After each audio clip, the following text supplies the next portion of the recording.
Hello, everyone. My name is Brennan Marr. That noise you're hearing is my ventilator.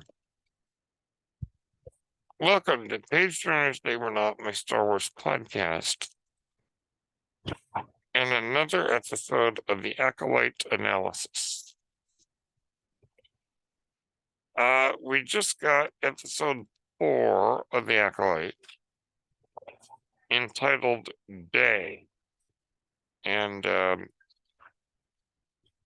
I will say that this is maybe the weakest of the 4 that we've gotten so far, but that's not an insult.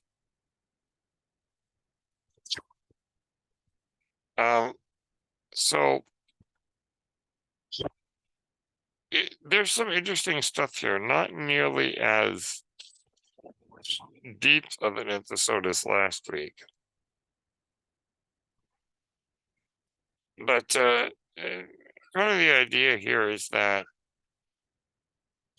the Jedi decide to go to Khofar, which is where Master Kelnacca is, because they figure that that's where May is going to go next. Osho is planning on leaving, but Master Soul convinces her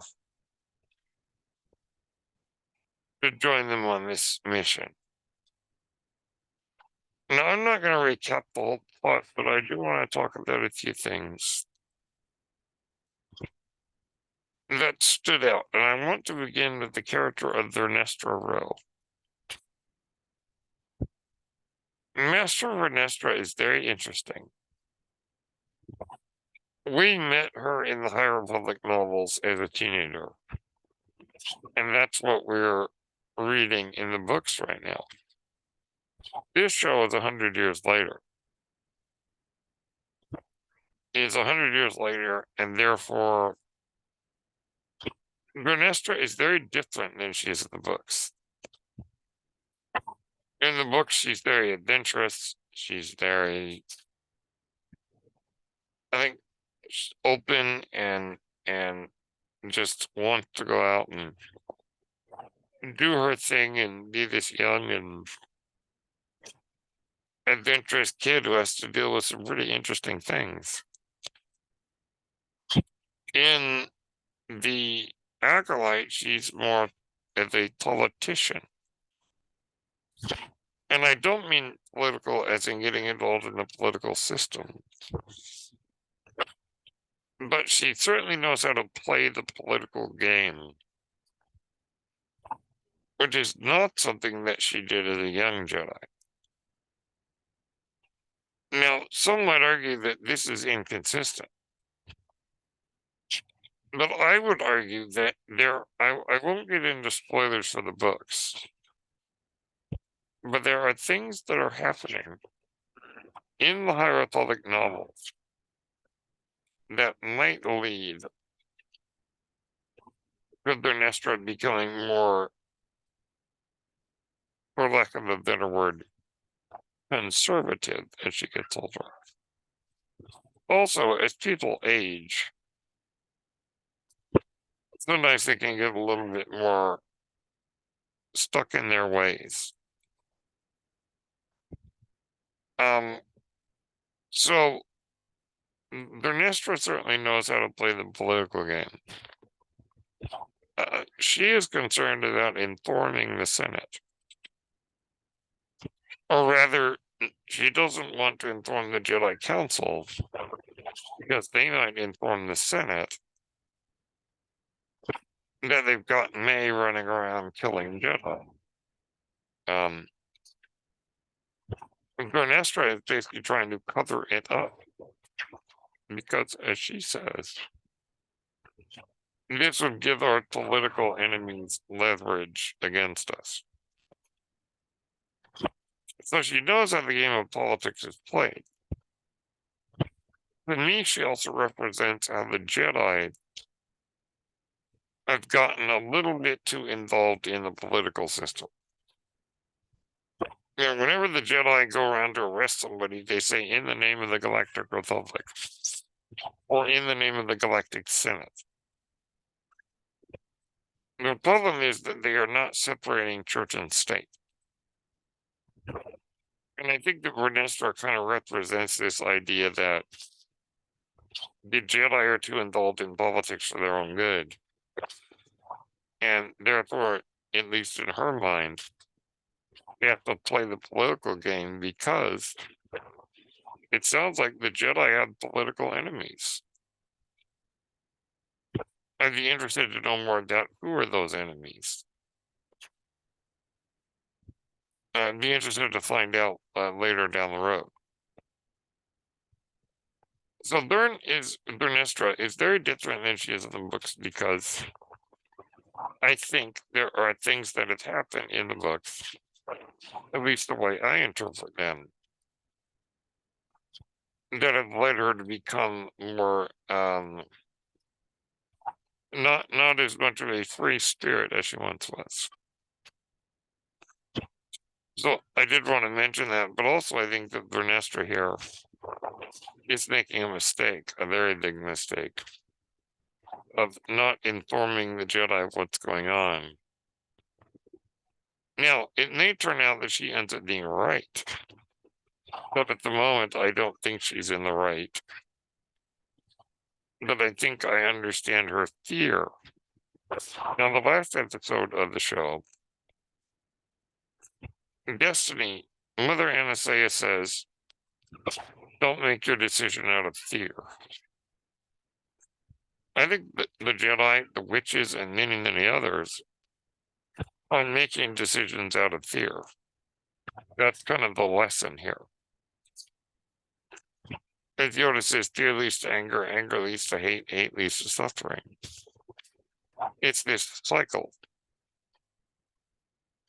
And I think that Vernestra is giving into fear. But as an elder statesman of the Jedi, she's big on playing the game because she knows, or at least fears, what would happen if this knowledge got out. And so I just wanted to talk about that. Let's talk about May for a minute. So May, Pioneer knows where Kelnacca is. And Pioneer comes with May on her spaceship and leads her through the forest to Master Kelnacca's house. As the kids say, I think Pioneer is pretty sus. The implication, at least the way I read it, is that he could be the master. He could be that mysterious Darth Teeth, as everyone's calling him.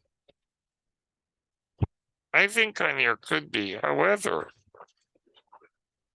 I think the way the show works, the way the show has been working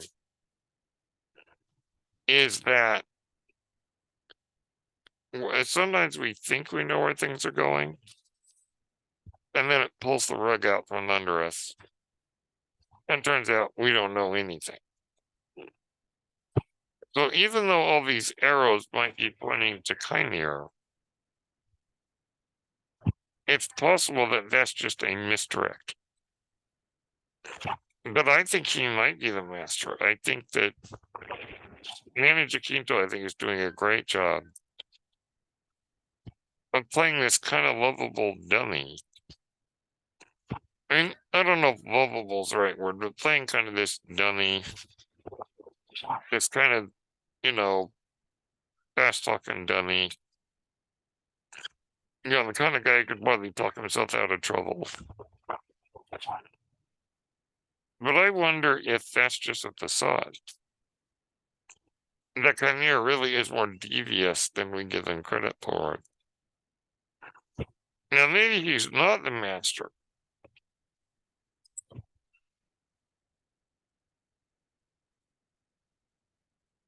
However, I think he knows more than he lets on. So he goes with her, and he's trying to keep up her spirits because May becomes increasingly convinced that she's not going to be able to kill Kelnacca. The reason being that she knows that she needs to kill the Jedi without using a weapon. But when she killed Indara and Torvin, she cheated and did kill them with a weapon.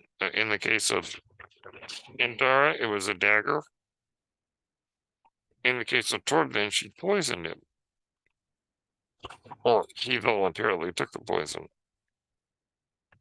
But she didn't do what the Master asked, in that you must kill a Jedi without a weapon. Now, May was thinking that it's impossible to do it because the Jedi will not attack an unarmed opponent. I think that this unlocks what this whole, when she meets a Jedi and she challenges them to fight her, she's challenging one of the beliefs of the Jedi. She goes up to them unarmed and says, "Attack me." Well, the Jedi don't attack unarmed people. Or at least they're not supposed to. So as we saw, Master Indara did not pull out her lightsaber. And she did not directly attack May. Well, she did, but more in a defensive way. And I think that the conundrum is that if the Jedi will not attack her, then it's kind of hard for her to fight them if they don't want to fight.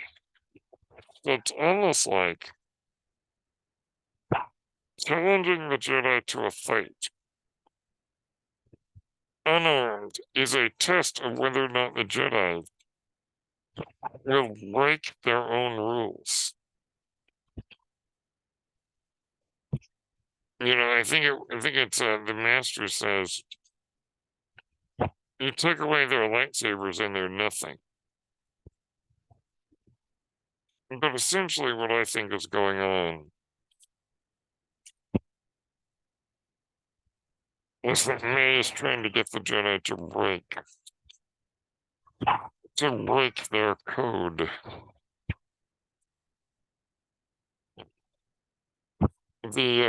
But anyhow, she starts to lose her nerve to do it, saying, "Oh, it's impossible." And Kleinir keeps trying to keep her spirits up by saying, "Come on, you can do it." And so basically, long story short, May, sends Kleinir off to get some water for her, and then she sets a trap for him. And he comes back in and he gets stuck in her trap. One of those, rope traps.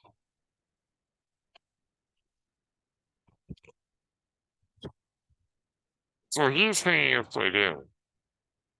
And May says, "My sister being alive changes everything." Which, if I'm not mistaken, Pioneer said, "Your sister being alive changes nothing." But May says, "It changes everything." And according to May, she is going to go, she's going to abandon this following the Master and surrender herself to Kelnacca and then tell the Jedi what she knows. Now, that's what she said she's going to do. But I'm not entirely convinced that I trust her. Now, there's a couple of reasons for this. First off, I don't think that it's a very well written moment because we haven't really seen the turn. If May is going to turn to join the good guys, or at least surrender to them, we haven't seen enough inner conflict in her. I mean, yes, we've seen her have doubts about her mission throughout this episode, but I don't think I buy the change. It's almost like it came too quickly. So there are two possibilities. One is that it's just a poorly written element of her story. Or the other possibility is that she's not telling the truth. And that's why it feels not genuine. Because she isn't actually going to do what she said she's doing. She's just telling Khofar. I'm not going to pass judgment on that moment until we see the next few episodes.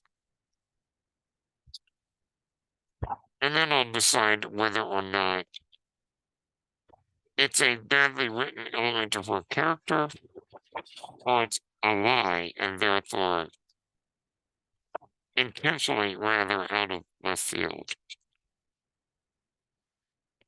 But regardless, she heads over to Kelnacca's hut. And she goes in, and lo and behold, and this is the shock, Kelnacca is dead.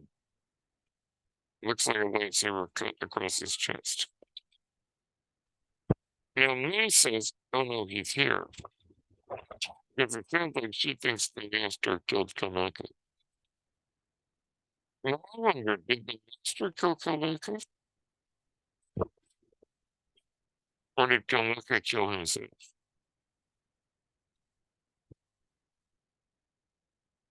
Well, early at the beginning of the episode, we saw Kelnacca returning to his little hut after it looked like probably out scavenging for food. So he's cooking some food in his hut. On the wall of his hut are a lot of drawings. I mean, they look almost like chalk drawings. But one of them is of a yin and yang looking symbol. And the other is the same swirly symbol that Mother Anastasia and Osha had on their heads. Sorry, May had on her head. You know, the swirly symbol. So clearly Kelnacca's been thinking a lot about whatever happened on Brendock. But why the yin and yang? That's what I'm wondering. Because yin and yang is sort of this idea of balance between light and dark. Is he looking at it in a sense of these twins, one is evil and one is good? Is that what he's drawing? I'm not exactly sure why. But it does indicate to me that he's rather obsessed over what happened. Probably a lot like Torben, he's a bit broken up by it. Now, he had been stationed on Khofar for several years, but it had been a year since the Jedi Council had heard anything from him. Like the Jedi had heard anything from him. And what was going on in that year? Why did he pick that year to kind of go off the grid, so to speak. And I don't think we really know. And that'd be interesting to find out. Well, I'm sure we're not done seeing Kelnacca. He may be dead, but I think we'll see him in flashbacks and stuff. Be interested to know why that year did he suddenly drop off the grid? Had he just reached a point where, in terms of mental health, he just couldn't handle it? I don't know. Now, is it possible he killed himself? It's certainly possible. I mean, Torben did, so Kelnacca could have, maybe. So that's kind of that part of the story. Like I said, I don't know if I believe May when she says she's gonna abandon the master's service. You know, and to me, it's like he's gonna kill you. And I wonder if that's a thinly veiled threat from Kymir. If it turns out he is the master, then he's basically like, if you turn on me, I'm gonna destroy you. So we cut back to so let's talk about the story of Osha. So initially, Osha plans to leave. He doesn't want the Jedi. She doesn't want to deal with it. It's almost like it's too personal to her.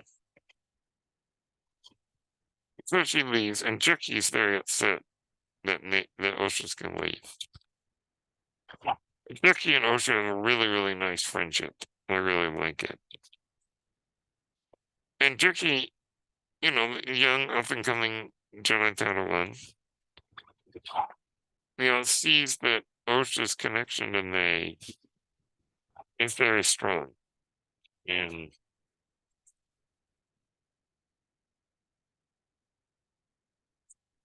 that it is something that's very strong in Osha. I think May, well, sorry, not May, Jackie says a very interesting line. I really like it. We're not defined by what we lose. We're defined by what we survive. I think it's a very wise bit of counsel. Now, Osha thinks she's pretty much lost May. But Master Soul doesn't think so. He says there's still good in her. And he trusts that he can save her. So they go to Khofar with, of course, Yord. Yord being Yord, as always. There was a new character, Basil, a trucker. I think he's a Tinin. I think that's his species. And he's a very good trucker, so they brought him with them. And apparently he's very familiar with the Jedi. Because Ocean's like, who's that? And Jackie's like, oh, it's just Basil. So they track Kelnacca into this really kind of scary forest. And they run into these like really tiny beetles. And but these are like nasty little things. But the Jedi sense something in the forest. They sense a like almost like a darkness in nature. Um those creatures almost seem like of the dark side. I'm gonna wonder if the master has been there for a while. Or at least is visited there, leaving kind of the dark taint. A dark taint on the planet. I don't know, but there's something dark at work in that forest. Maybe Kelnacca turned to the dark side. I don't think so, but it is certainly a possibility.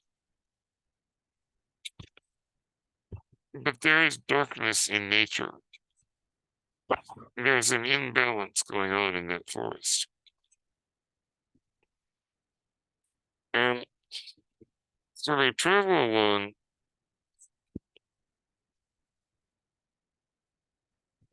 and Osha is actually able to make a connection with one of those beetles.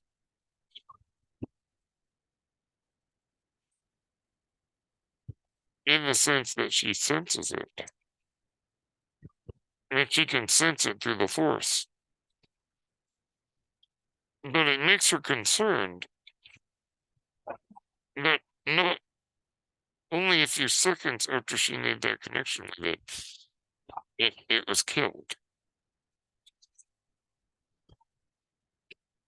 Almost like Osha's afraid that everything she touches will be hurt, will be damaged in some way. Almost as though she fears that. She fears connecting with others. Some of the trauma of being a kid, I imagine, is that she's afraid of how dangerous connection, or not that she fears getting close to others. I think because of what happened with her and her sister. Almost like the trauma of that makes her afraid that the connection she makes will ultimately lead to suffering.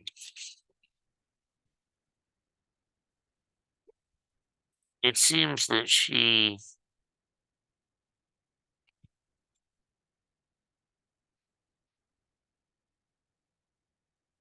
feels that there was something that prevented her from being a Jedi. Yord says to her, May was always your wound. And he says, maybe Master Soul brought you here not to confront May, but to confront yourself.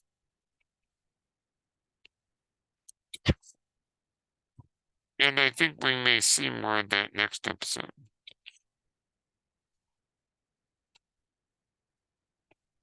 There's other things going on in this episode.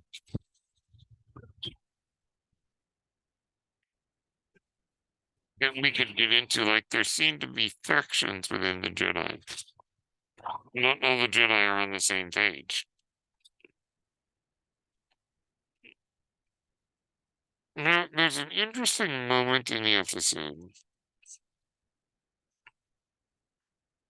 where they're standing in the forest. Master Soul looks very intently into the forest. Like very intently. We get this shot of him looking at the a point of view shot of him looking at the forest.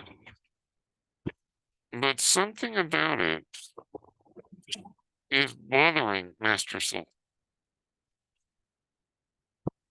And Roger says, are you all right? And he says, it's nothing. There's something more to Soul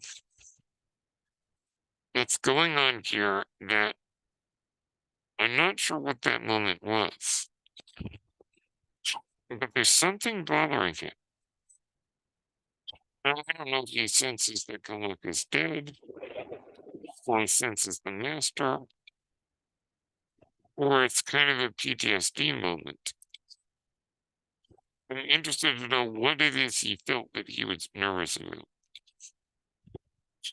But he said, oh, nothing did. One was. And also, he says to Osha, I'll tell you everything once we get made to the ship. So I imagine that next episode or the episode after, we're going to get some answers as to what else we don't know about what happened on Brindok with the witches. Mm. If I have any complaint about this episode, is that it feels anticlimactic, or it feels as though we were just getting to the really interesting stuff at the end when the episode ends. It almost feels too short, just in my opinion. And maybe isn't quite as fulfilling to me as the last 3 episodes have been. Now, next week, I may change my tune. Because if this is the windup, then next week is the pitch. And then they look back on this episode and go, oh, I get it now. So anyhow, at the end of the episode, the master shows up. Now, I don't know if the master is Chimere or Mother Coral or Mother Anastasia or even Master Indara. Wouldn't that be a twist? I don't know who the master is, but their entrance was chilling. But the Jedi are all looking toward Kelnacca's side. And Nate's inside, and then they come out and surrender. But suddenly, Master Soul gets a feeling. And he turns around, and there, right behind Ocean, up on a ledge, is the Master. They jump off the ledge and float down. That was really cool. They like float down. Almost a very Batman kind of entrance. And Osha turns around and she's sweating. And so is Nay, so I think there's a connection between the two of them. And Nay's getting nervous and sweating, and so is Osha.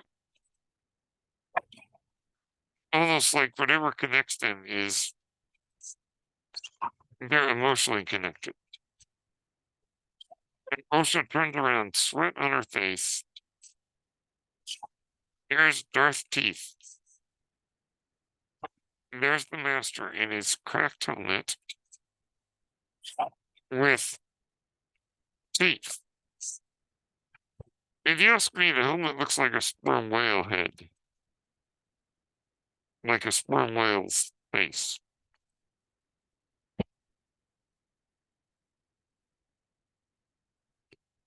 And he comes up close to her. Or they come up close to Osha. And they need one lightsaber. In a scary moment.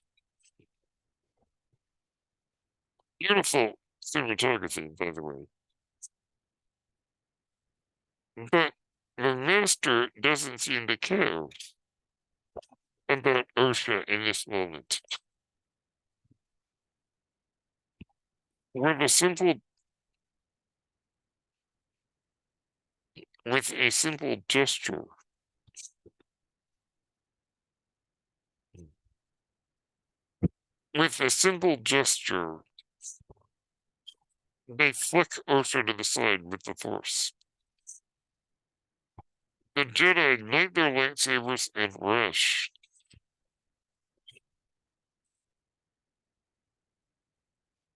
toward the Master.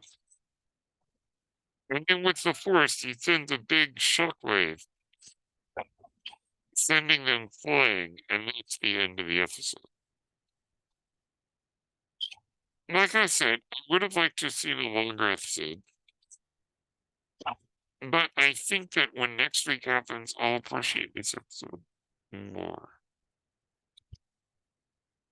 Sometimes it's hard to appreciate the setup until you get the payoff, and then you go, "Oh, I understand what they were doing in the last episode." So maybe after next week, I will have a higher opinion of this episode. I like this episode. I don't know if I can say I love it, but I'm interested to know, who is the master? Is it possible that the master is no one we know? Just a random Sith or wannabe Sith? We don't know if he is a Sith. We don't know that yet. Or if they are a Sith, we don't really know. However, there is an interesting line. We get an appearance in this episode of a younger Mundi. And Mundi says, well, thinks that she's mistaken, but he said something about, you think that he was trained in the Jedi arts? Or trained by a master? By a Jedi master. And the master says, pretty much says, duh, it's obvious that they was trained by a Jedi. Or at least someone with the Jedi arts. Is that correct? Or is Ernesto wrong? Or is it possible that the master who trained May was once a Jedi? There's a lot of mystery here, and I'm interested to get the answers. And so maybe I'll appreciate this episode more after next week. But regardless, some interesting ideas, some big questions. One surprising twist with Kelnacca. And so, all in all, a good, but maybe not great episode. But I might change my tune next week. And those are my thoughts on episode 4 of The Acolyte, Day. My name is Brendan Marr. That noise you're hearing is my ventilator. Thank you for tuning in to The Acolyte Analysis, presented by Page Turners They Were Not, my Star Wars podcast. May the Force be with you.